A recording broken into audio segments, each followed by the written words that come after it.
don't need to use these, they're just handy to get into points like that, and especially if you've got somebody around who's got a sledgehammer.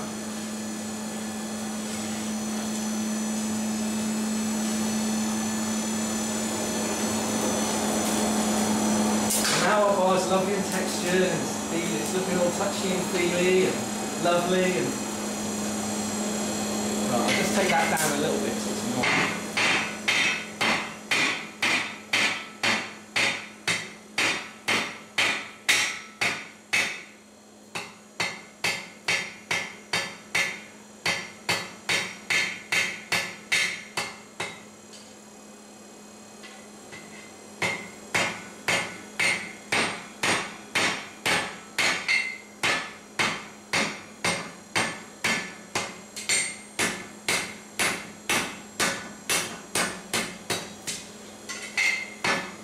Work it quite cool at this point.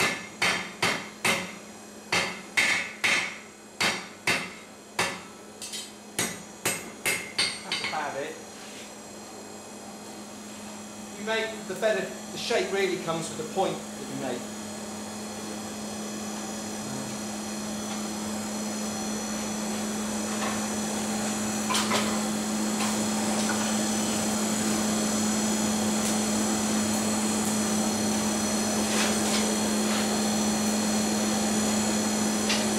Right, so just going to put a little point on that, pushing the metal to that side of the anvil so you can get your hammer into it easily.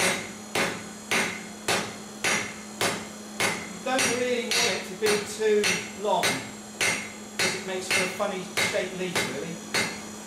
That'll do. Round it off.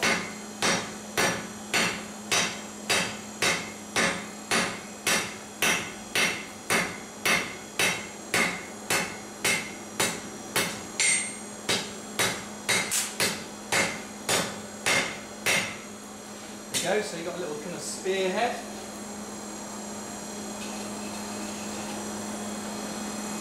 Then when I'm going to flatten it, you want to leave the tip completely, because if you flatten the tip then you have to put another bit in. It should really come to a point.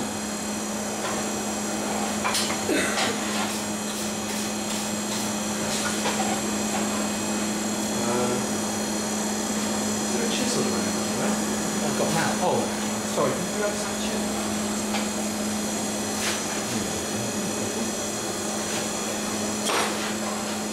Right, so knock the tip over slightly and flatten it. So make sure your hammer hits there all the time. You can angle the hammer to help spread the leaf.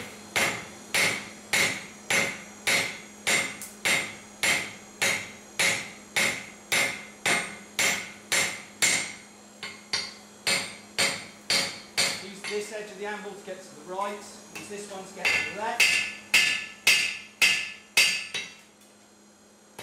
Then when it's flat, bring that back over. So you've gone over that way, and then you bring it back over that way.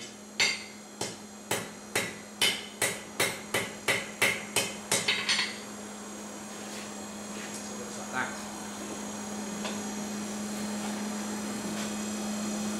Then I quite like to just put a little chisel mark down it to make it look a little bit more like a leaf. You don't really have to. You can do other things like if you've got a nice smooth anvil, get them in there and hammer them so they curve round and then pull the lip round. You don't want it looking flat really.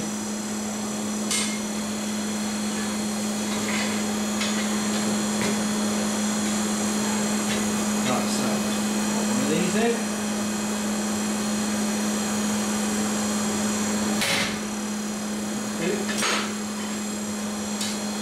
And a bit more.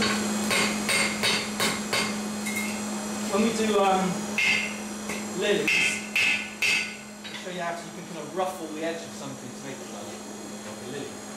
So that's all you're doing on there. So we've got a leaf on one end. So we've got this leaf on one end. On the other end we've got this mass here, which I'm going to show you. I'm going to bring that to a point. I'm going to show you how to make the fork on it. Once it's all lovely hammered. See? So we'll hammer it the whole way down. Yeah, just the, I mean, when you polish this up, you see, when you polish it up, that's when you kind of, you get the benefits of it, because it picks up the top. Do you wax that as a finish as well? Sorry? Do you wax that as a finish? Yeah, I think so. We haven't got anything else. You can use spray lacquers. I used to use a lot of single pack spray lacquer, but you need to have you can buy it actually. I think Plastic Coat do it, but it's not very nice done in a workshop, spraying up. And ultimately it goes all over you, so all the dirt from the, I used to spray up at the end of the day, and of course all the dirt and grime, as you're spraying up and the wind's blowing it over you, it stays in. You can't get it, it doesn't come out. Right, so this might be a Tommy Cooper moment. Right, so you flatten it slightly to give yourself a surface. Bring it to a slight taper on the point.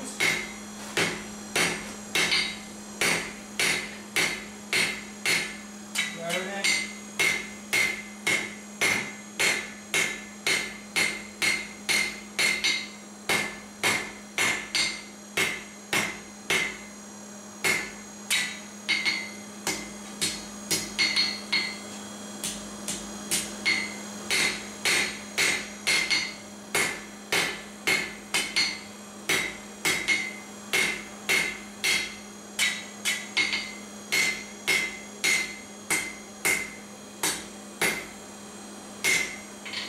Right. Also, when it's we're going to chisel through that now. The trick is not to get the chisel marks to be too close to that bit you've necked in, or else an arm will just fall off. And then you just get like fire poke up. Don't worry if that happens, that happens. It probably happens.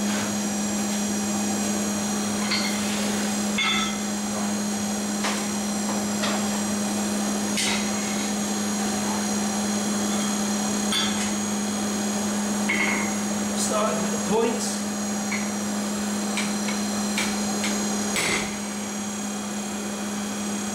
The first chisel marks is the important ones.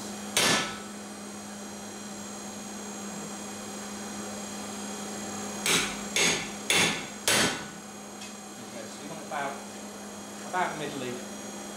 If you don't get it in the middle, you tend to have a toasting fork with one arm longer than the other. But that's okay too, because if you do, when you pull it round, if you need to put it down a little bit, you can just chop the end off and very easily put a little tape on it.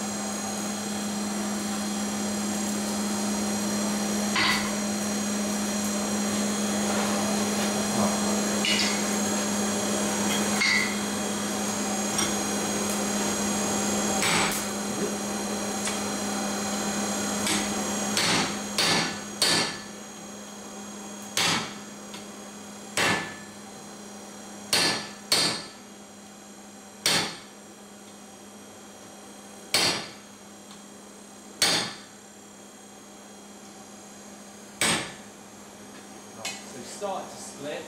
But when you split them with the chisel, you get that edge there. So I'll go in, drive in from the chisel, drive the chisel in from the other side to make it a little bit more equal, and then spread those arms out and just work on those a little bit.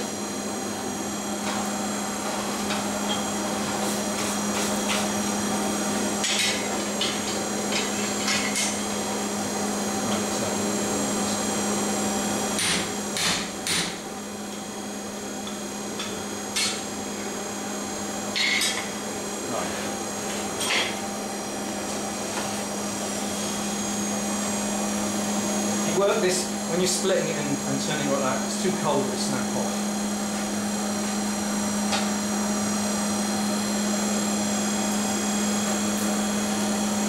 So,